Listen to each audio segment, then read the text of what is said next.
We walk in love, united in purpose. We join our hands and lift up one voice.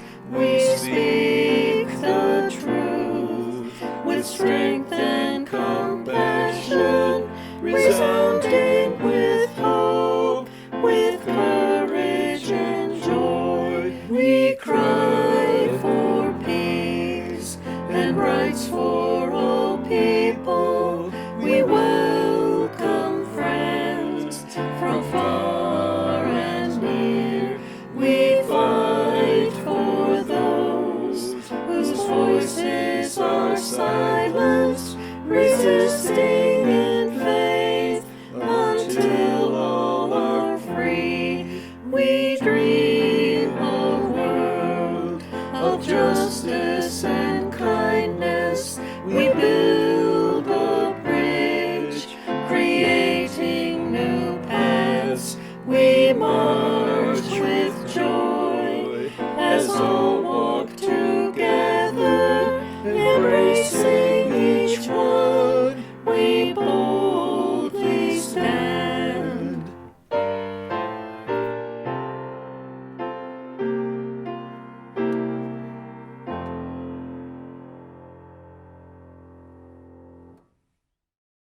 Good morning, and welcome to this online service of Neshoba Unitarian Universalist Church in Cordova, Tennessee.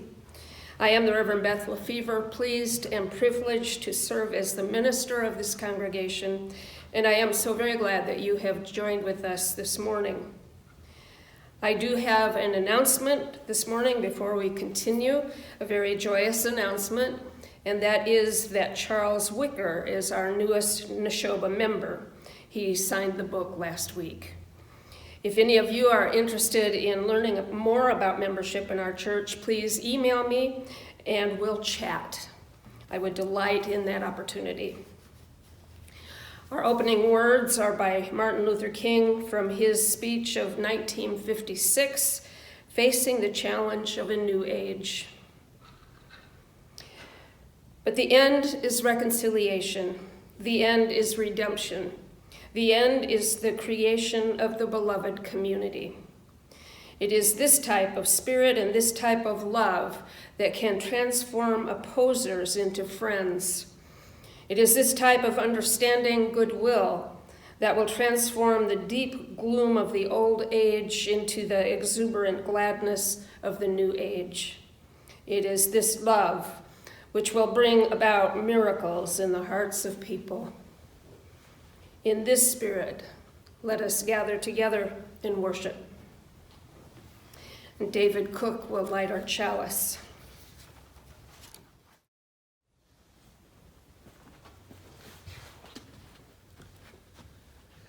For our chalice lighting, I have selected words by Florence Caplow. We light this chalice today in honor of the Unitarian Universalist first principle, to affirm and promote the inherent worth and dignity of every person. We recognize that these are not just words to be spoken. Instead, they call us out of our comfort into an ever-deepening commitment, a commitment we make to the rights of all whose inherent worth and dignity are denied, diminished, or destroyed by systems of oppression. And they call us into the practice of looking into our own hearts with courage and honesty.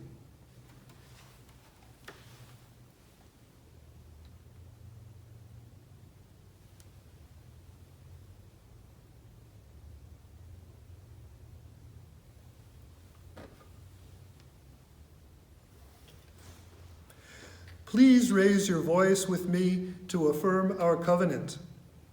Love is the doctrine of this church. The quest for truth is our sacrament, and service is our prayer.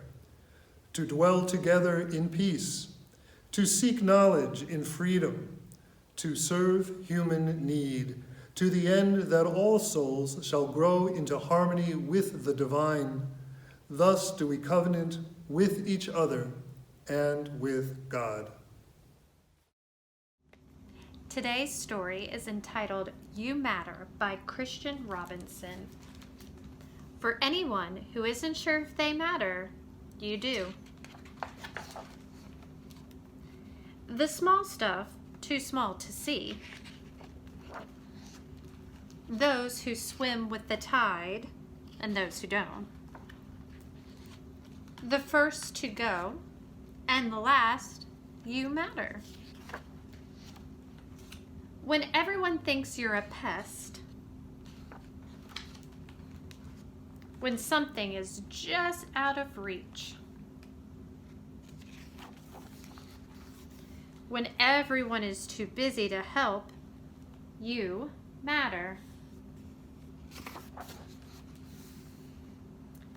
If you fall down, if you have to start all over again, even if you are really gassy, you matter. Sometimes home is far away. Sometimes someone you love says goodbye. Sometimes you feel lost and alone, but you matter. Old and young, the first to go and the last, the small stuff too small to see, you matter. In acknowledgement of our relative privilege in a world of want, we bring our gifts to the altar. In our deeply felt imperative to be a continued and insistent presence in a world so very much in need of what we have, we bring our gifts to the altar.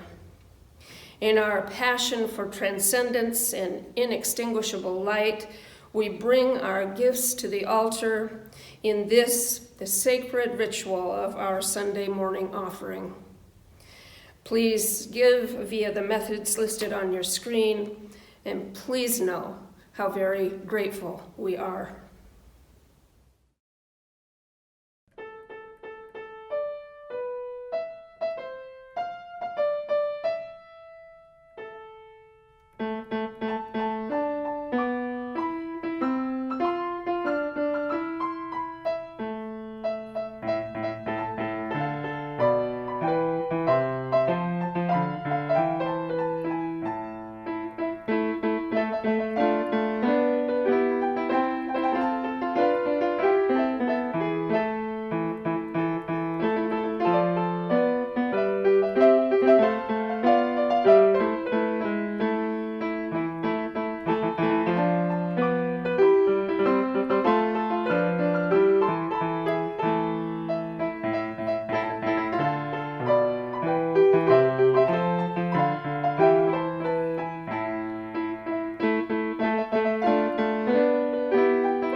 My first reading is by journalist and policy researcher Kiran Misra in The Guardian, excerpted. In courtrooms across the U.S., pre-trial release payments, called bond or bail, create dual systems of justice. One for the wealthy who can pay their way out of pre-trial incarceration, and another for those who can't afford to. Studies have also shown that hundreds of thousands of Americans end up pleading guilty or receiving harsher sentences because of unaffordable bonds, whether or not they are guilty. Wealth-based detention is at its core a racial justice issue, Across the country, Black, Latino, and indigenous people are detained pre-trial at far higher rates than people of other ethnicities. If given a money bail, Black people receive a significantly higher bail than all other ethnic and racial groups, and are less likely to be able to post the bail amount. Bail is usually set by judges in less than a minute, and people who with almost identical charges are often assigned bails that differ by tens of thousands of dollars. Numerous studies have shown that bail does little to achieve its intended purpose of ensuring court attendance. People released on their own recognizance were just as likely to come back to court for their trials as people who posted money bond, and no more likely to reoffend while awaiting trial. My second reading is by American historian and philosopher, the late Howard Zinn. I am convinced that imprisonment is a way of pretending to solve the problems of crime. It does nothing for the victims of crime, but perpetuates the idea of retribution, thus maintaining the endless cycle of violence in our culture. It is a cruel and useless substitute for the elimination of those conditions, poverty, unemployment, homelessness, desperation, racism, and greed, which are at the root of most punished crime. The crimes of the rich and powerful mostly go unpunished. It must surely be a tribute to the resilience of the human spirit that even a small number of those men and women in the hell of the prison system survive it and hold on to their humanity. This is the first Sunday of Black History Month, which seemed a good time to address the appalling state of the criminal justice system in this country as it affects African Americans in far greater numbers than other ethnicities. It also affects Latinx and indigenous peoples in greater numbers than whites, but none are more affected than Black people. The NAACP states that 1 out of every 3 Black boys born today can expect to be sentenced to prison in their lifetime, compared to 1 out of 6 Latino boys and 1 out of 17 white boys. 1 out of every 3 Black boys. That is a staggering statistic, and one sure to suck the life out of hope for young Black families in this, the land of the free. It should drain hope from all of us as well on many different levels. One is that it is a shameful fact of life for a country that prides itself on being a city on a hill, a shining example for all the world, as has been proclaimed by various of our leaders since John Winthrop and his fellow Puritans arrived here in 1630, a country which now has the highest incarceration rate in the world. And the far greatest percentage of our jailed citizens statistically are Black. The Federal Bureau of Prisons reported just last month that Black prisoners made up 38.6% of the prison population, while white prisoners accounted for 57.6% of inmates. However, keep in mind that in 2019, the U.S. Census reported that Blacks made up 13.4% of the total population, as compared to non-Hispanic whites, who made up 60.1% of the population. So Blacks, at 13.4% of the U.S. population, are imprisoned at a rate of 38.6%. Whites, at 60.1% of the total population, make up 57.6% 9.6% of prisoners. And all of it only continues to get worse. American sociologist Deva Pager wrote that over the past 3 decades, the number of prison inmates in the United States has increased more than 600%. 600%. Might we be doing something wrong? Part of the reason for this is because we have privatized our prisons and made them a for-profit industry keenly invested in keeping as many people locked up as possible for the sake of greed.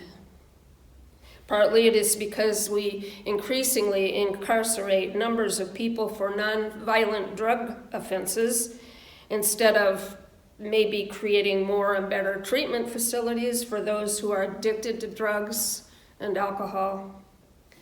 Partly, though, too, it is because we have failed to address those issues that leave people hopeless: poverty, prejudice, homelessness, unemployment, inequity, and breathtaking, almost unfathomable degrees of differences between the haves and the have-nots. Though estimates vary greatly, our self-proclaimed city on a hill has anywhere from 600,000 to 1.5 million people living on the streets or in homeless shelters throughout the country. This, while some numbers of Americans have multiple houses on multiple continents throughout the world. And while many of the less than wealthy, you and me, for example, pay for storage units to house our excess material goods, stuff that won't fit into our often quite abundant houses.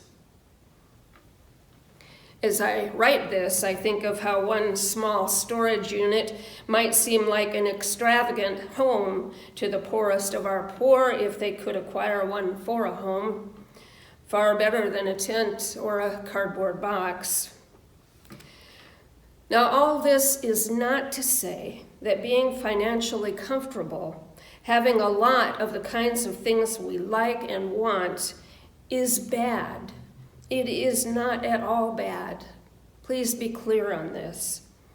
Nor really is being wealthy. These things are only bad, in my view, if we do not give back. Eugene V. Debs, American socialist, political activist, and trade unionist, said, "Years ago, I recognized my kinship with all living things, and I made up my mind that I was not one bit better than the meanest on the earth. I said then, and I say now, that while there is a lower class, I am in it.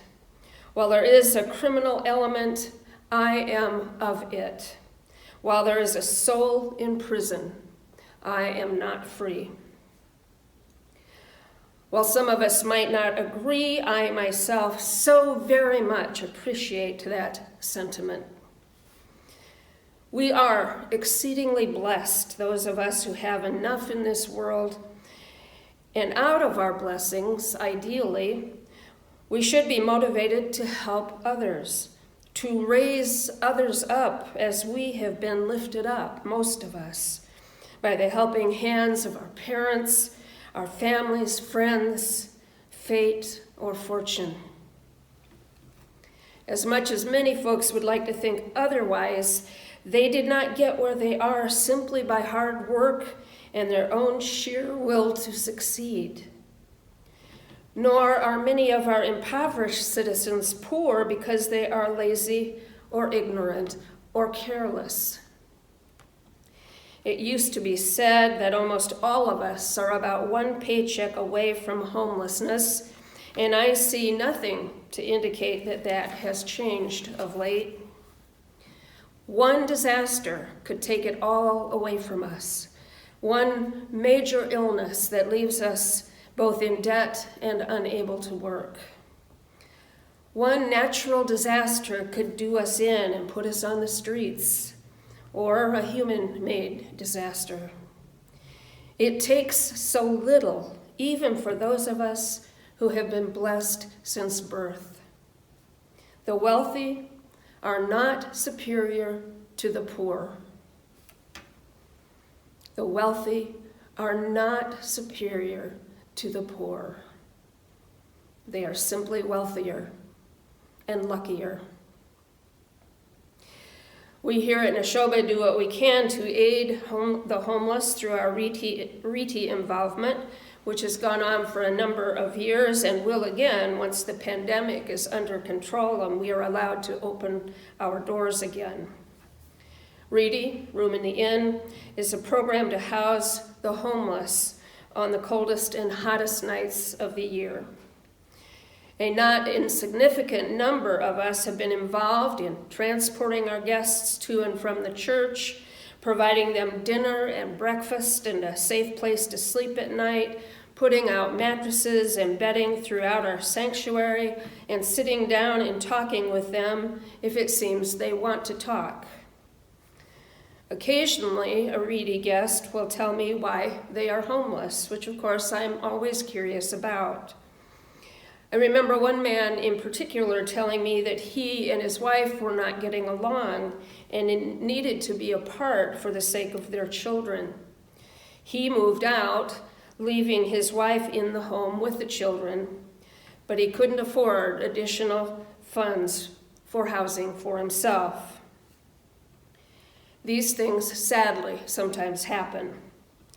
Some have problems with addictions, which disrupt their ability to work. Having my own struggle with food addiction, I understand that as well. We are all of the same species, struggling to navigate this journey through life. If only we saw our species as one tribe instead of multiple separate tribes that must be guarded against. We here at Neshoba help the homeless. We also are very involved with the community organizing group MICA, the Memphis Interfaith Coalition for Action and Hope, and it is MICA that works on assuring transportation so that people have a way to get to work. It is MICA that is working on police reforms to help assure that Black lives do matter and that justice for all people increases. Allow me to share two more quotes with you. The first is by Irish novelist John Banville. This place, it was the noise that impressed me first of all. A terrible racket, yells and whistles, hoots of laughter, arguments, sobs. But there are moments of stillness too, as if a great fear or a great sadness has fallen suddenly, striking us all speechless. The air stands motionless in the corridor like stagnant water. And then by Charles Dickens. A prison taint was on everything there. The imprisoned air, the imprisoned light, the imprisoned damps, the imprisoned men were all deteriorated by confinement. As the captive men were faded and haggard, so the iron was rusty, the stone was slimy, the wood was rotten, the air was faint, the light was dim. Like a well, like a vault, like a tomb, the prison had no knowledge of the brightness outside. The year that I was in search before I came to Neshoba, I volunteered to teach poetry to women at the Elkhart County Jail. Because of the criminal justice system in northern Indiana, some of these women were long-term inmates, and some of them came to my class just to have something new to do. That experience is probably a whole other sermon, but what I wanted to mention is that each time I walked into the facility, leaving everything but notebooks in my car, and even being given rubber pens for the inmates in my class so they could not stab one another with them. Each time I entered the jail, I was immediately hemmed in by hard gray all around. Hard gray concrete surrounded me as I walked some distance to the room I had been given for my class, and steel bars and regimented movement and waiting as deputies unlocked each entry I had to go through to get to my class. I learned a lot from those women, mostly things like, "There but for the grace of God go I." But the thing that most struck me was the sunshine and fresh air when I left. These women were never allowed to go outside. After class, I hurriedly made my way back through the long halls and the prison gates to the front door and stepped outside into a return to life, a return to softness and color and air and birdsong and freedom. It was an amazing experience each and every time to finally get out of the jail. Prison is inhuman and inhumane. And as a civilized society, we should be working hard on alternatives to prison. We especially should make very sure that no one who has not been to trial and thus not yet found guilty should be incarcerated by the demands of a cash bail they cannot afford. It just seems that this is the height of ugly injustice. Amen. And now let us enter into a time of meditation, reflection, and prayer in spoken word and shared silence. Our spoken words are by Ashkari Johnson Hodari, who said, "If everyone helps to hold up the sky, then one person does not become tired." And also words by Susie Kassam. Eliminate the concept of division by class, skills, race, income, and nationality. We are all equals with a common pulse to survive. Every human requires food and water. Every human has a dream and a desire to be happy. Every human responds to love, suffering, and pain. Every human bleeds the same color and occupies the same world. Let us recognize we are all part of each other. We are all human. We are all one. Let us consider these words in a moment of shared quiet.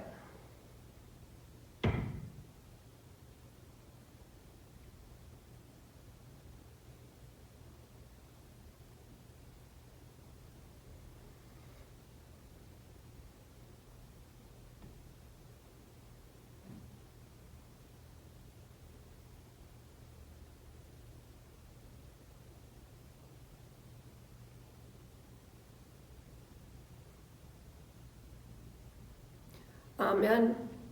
And until next week, blessed, blessed be.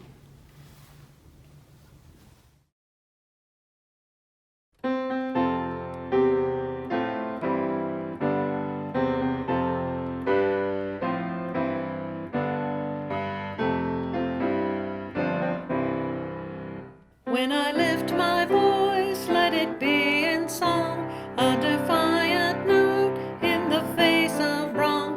I won't stand alone, we'll stand side by side, 'cause we know that love is always justified. When they try to